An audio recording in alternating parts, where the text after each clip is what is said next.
సమయంలో అందరూ వచ్చింటారు కదా, వాళ్ళకి ఇచ్చిన శిల పక్కన అక్కడ నిలబడతారు. అప్పుడు మహారాజు ఆ శిలని పరీక్షించి అందులో ఎటువంటి మూర్తిని చెక్కగలను అది చెక్కండి అన్నారు. అందులో ఈ పెద్ద ఆయన కూడా ఉన్నాడు. ఈ పెద్ద ఆయన ఏమి చేయలేదు, సైలెంట్ గా ఉండిపోయాడు. కానీ ప్రతి ఒక్కరు ఈయన ఏం చేస్తారు నాడు వాళ్ళంతా చూస్తున్నారు కదా, ఎందుకంటే అలా చెక్కదు కదా, వాళ్ళు తెలియదు. వాళ్ళు చెక్కడం తెలుసు కానీ ఆ విద్య తెలియదు కదా, అందరూ చూస్తూ ఉన్నారు. ఇతను సైలెంట్ గా ఉన్నాడు. అప్పుడు ఆ మహారాజు అడుగుతాడు, ఎందుకు ఆయన పెద్ద ఆయన అంత సైలెంట్ గా ఉన్నాడు, ఎందుకు ప్రారంభించలేదు, ఎందుకు వీళ్ళంతా ప్రారంభించలేదు అంటే అప్పుడు ఆ మహామంత్రి అడుగుతాడు, అయ్యా మహోత్తమా, ఎందుకు నువ్వు ఇంకా ప్రారంభించలేదు అంటే, స్వామి పులితో పోటీ పడచ్చు కానీ నక్కలతో పోటీ పడితే నా గౌరవం తక్కువ, వాళ్ళు ప్రారంభించిన తర్వాత నేను చేసి చూపిస్తా అన్నాడు. అప్పుడు వాళ్ళు మీరు ప్రారంభించండి అన్నారు. వాళ్ళు ప్రారంభిస్తే ఒకరికి శిలని ఇరుక్కొట్టేస్తాడు, ఇంకొకటి శిల ఏంటోనే తెలియదు.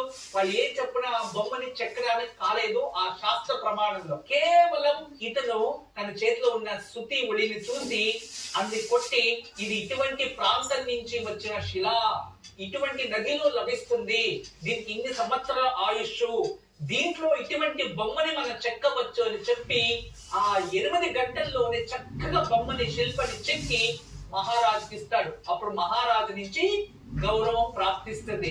ఈ నక్కలు కుక్కలు ఏవైతే ఉన్నాయో అవన్నీ తలదించుకుంటాయి. ప్రస్తుతం ప్రపంచం కూడా అలాగే ఉంది.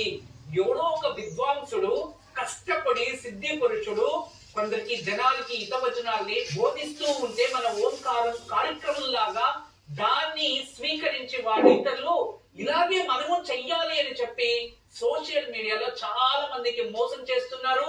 అదే విధానంగా అన్ని చోట్ల అదే అయిపోయింది. దాని నుంచి దయచేసి ఏది సత్యము ఏది అసత్యం అనేది తెలుసుకొని మీరు ప్రవర్తిస్తే వీక్షకులందరూ కూడా మంచిది అని నా అభిప్రాయం.